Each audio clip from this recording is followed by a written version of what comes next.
HLC, le carrefour des icônes.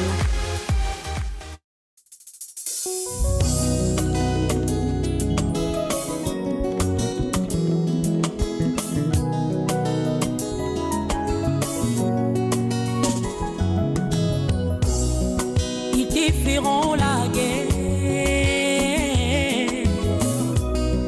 ils me feront la guerre, ça je sais. Mais à cause du nom de Jésus, mon Dieu, oh, je serai toujours vainqueur, toujours. Je serai toujours la tête et non la queue. Seigneur, mon Dieu, alors que les portes de l'enfer sont grandement ouvertes et nous avons sur la terre toutes sortes d'esprits qui circulent ci et là. Bonjour chers internautes, je suis Ray Christlaine et je suis très heureuse de vous présenter aujourd'hui notre émission HLC. Aujourd'hui, dans notre émission, nous allons parler agriculture. Et pour ce, nous avons l'honneur de recevoir Monsieur Boko, qui est ici présent. Bonjour monsieur. Bonjour madame. Comment allez-vous? Je vais bien. Soyez les bienvenus sur notre plateau. Merci. C'est un honneur de vous avoir aujourd'hui. Pouvez-vous vous présenter à ceux qui ne vous connaissent pas? Je suis Edouard Boko, jeune agriculteur congolais. Je vis à Pointe-Noire, mais je développe mes activités agricoles au niveau du district de Inda.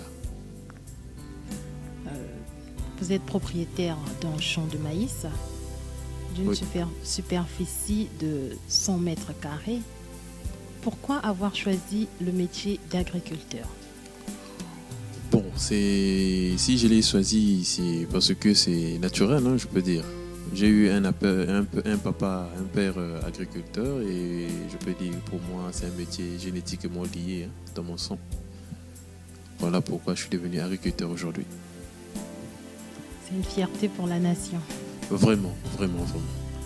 Alors, comment devenir agriculteur? Bon, nous devons savoir que tout être humain est agriculteur de naissance.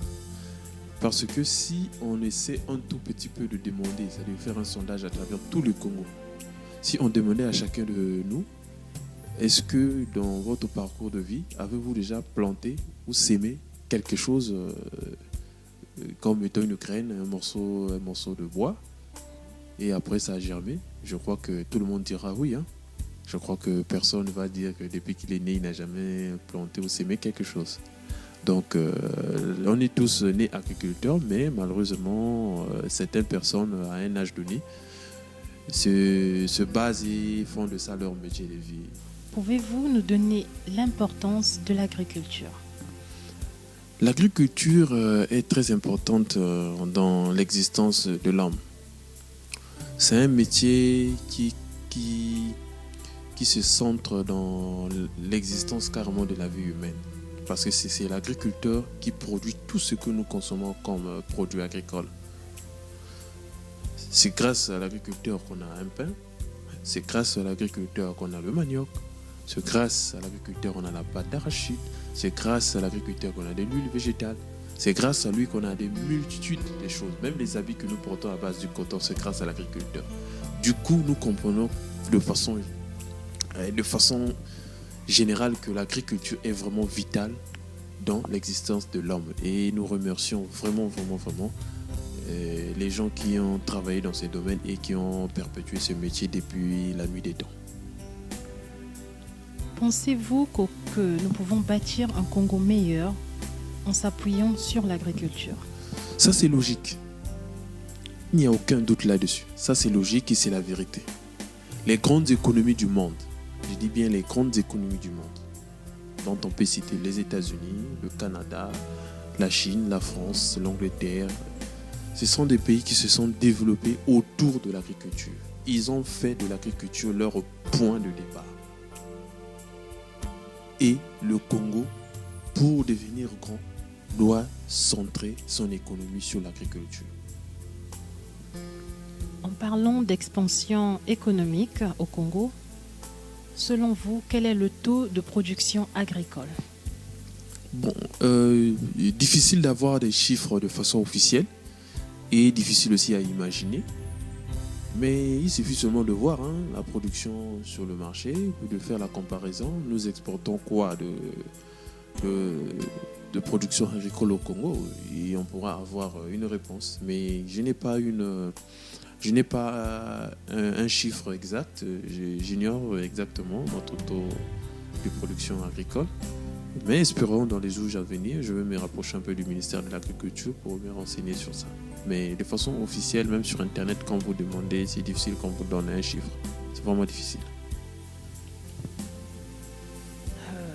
Nous allons parler du développement du secteur agricole au Congo.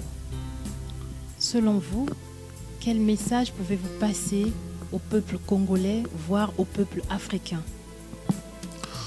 Le seul message que je peux demander, que je peux plutôt faire passer, c'est juste demander à nos frères africains et congolais de revenir à la case du départ.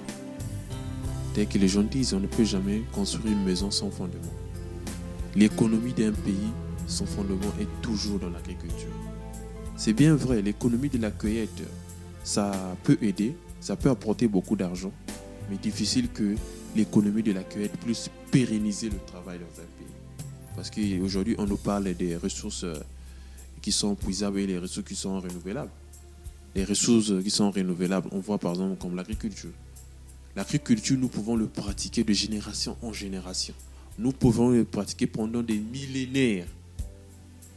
Donc, il rien à dire qu'aujourd'hui, avec le nombre d'habitants que nous sommes au Congo, l'agriculture peut être vraiment un secteur qui peut apporter beaucoup du travail dans notre pays. Donc, il n'y a que ça, je peux dire à l'aise. Ainsi, selon vous, comment peut-on développer l'agriculture au Congo? Bon, pour développer l'agriculture au Congo, c'est tout d'abord chercher à organiser une administration solide et véritable de toute l'agriculture. Définir les directives qui vont aller avec ce métier et donner les moyens techniques. Parce que les discours, on peut parler du matin jusqu'au soir, ça ne peut rien changer. Mais ce sont des œuvres. Mais pour changer les choses, c'est la technique. Donc nous avons besoin d'une mécanisation accélérée de l'agriculture au Congo. Nous avons besoin de techniciens qualifiés. Parce que moi, je suis seulement, comme je dis, je ne suis pas un technicien qualifié, je suis seulement un amoureux de l'agriculture. Nous avons besoin d'une assistance publique de l'État envers les agriculteurs et nous avons besoin d'un fonds de développement de façon efficace autour des agriculteurs. À partir de là, je ne vous cache pas, l'agriculture peut se développer au Congo de façon exponentielle.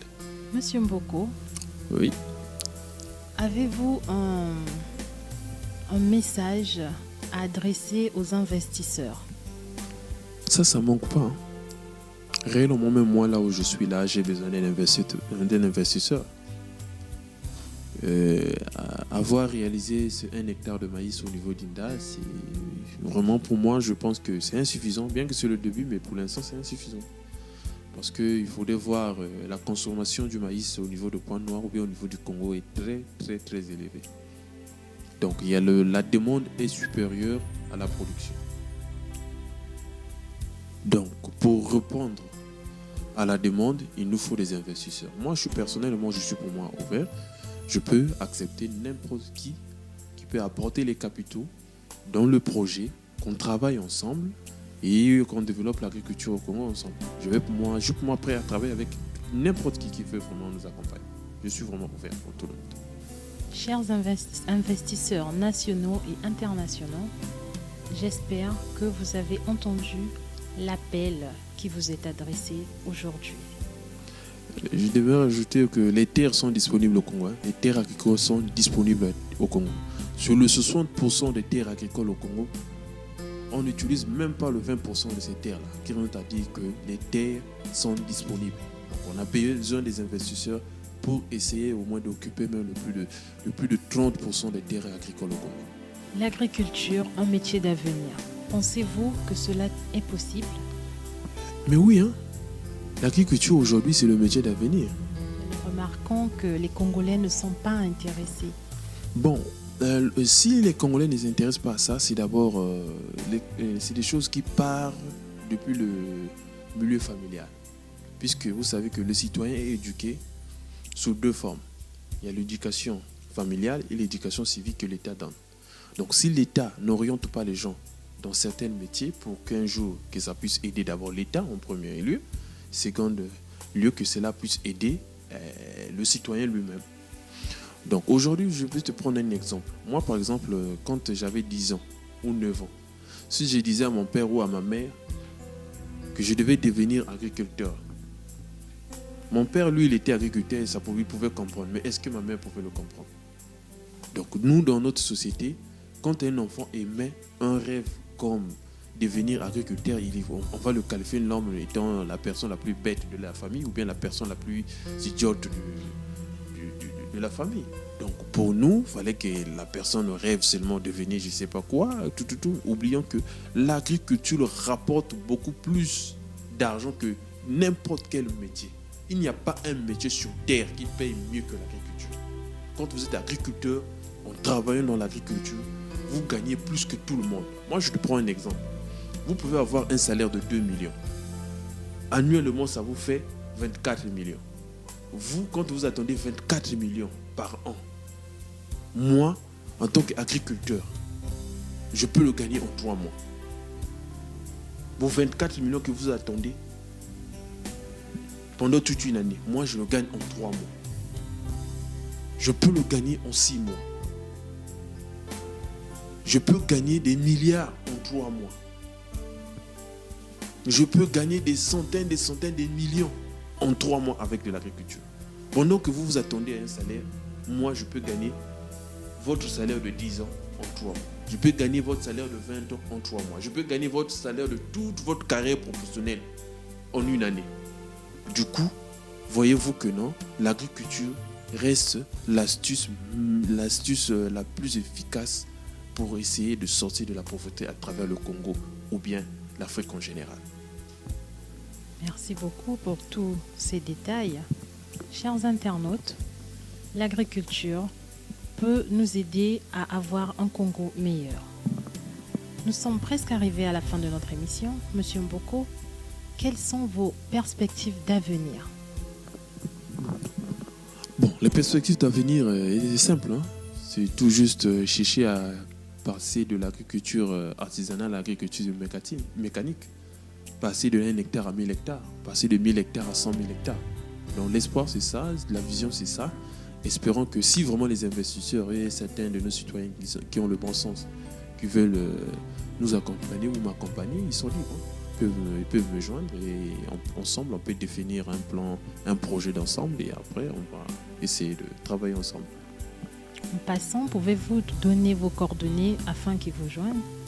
Oui, je suis joignable sur mon téléphone avec le 05 758 90 77. Pour les gens de l'international, doivent composer le 00242 05 758 90 77. Avant de clôturer notre émission, nous sommes arrivés à la fin. Avez-vous un dernier mot à adresser au peuple congolais, voire au peuple africain? Le dernier mot que je peux dire est que nos jeunes frères africains et congolais, celui qui croit que son avenir est caché quelque part, il se trompe. L'avenir est partout. Dans n'importe quel pays du monde, on peut réussir sa vie. Je le dis bien. Au Congo, comme au Gabon, comme en RDC, comme aux États-Unis, on peut tous gagner notre vie. Je demande seulement à nos jeunes frères, je vous encourage à avoir un rêve parce qu'il y a un monsieur qui disait que seuls les gens qui rêvent, qui cherchent à réaliser leur rêve. En réalisant votre rêve, cherchez aussi à prendre conscience que le métier d'agriculteur n'est pas un sot métier, ce n'est pas un métier inutile. C'est un métier qui peut vous rendre multimilliardaire le plus facilement possible. Sans tuer quelqu'un, sans sacrifier la vie humaine, vous devez seulement sacrifier votre patience et votre temps de travail. Je ne vous cache pas, l'agriculture peut transformer votre vie en une baguette magique. Merci. Merci beaucoup, Monsieur Mboko, et nous espérons vous avoir encore sur notre plateau très prochainement. Merci beaucoup. Merci. Nous sommes arrivés à la fin de notre émission. Aujourd'hui, dans notre émission HLC, nous avons parlé agriculture. Pour développer ce thème passionnant, nous avons été accompagnés par notre invité, Monsieur Edouard Mboko. Un grand merci à l'équipe technique. À la prise de vue, nous avons été accompagnés par Monsieur Mamadou Ba et Monsieur Chris Bakala. Au son, nous avons eu Monsieur Vernel Picard. Au montage et à la réalisation, nous avons eu Monsieur Hermès Le Pro. Un grand merci à tous ceux qui nous ont suivis et bien de choses chez vous. Merci.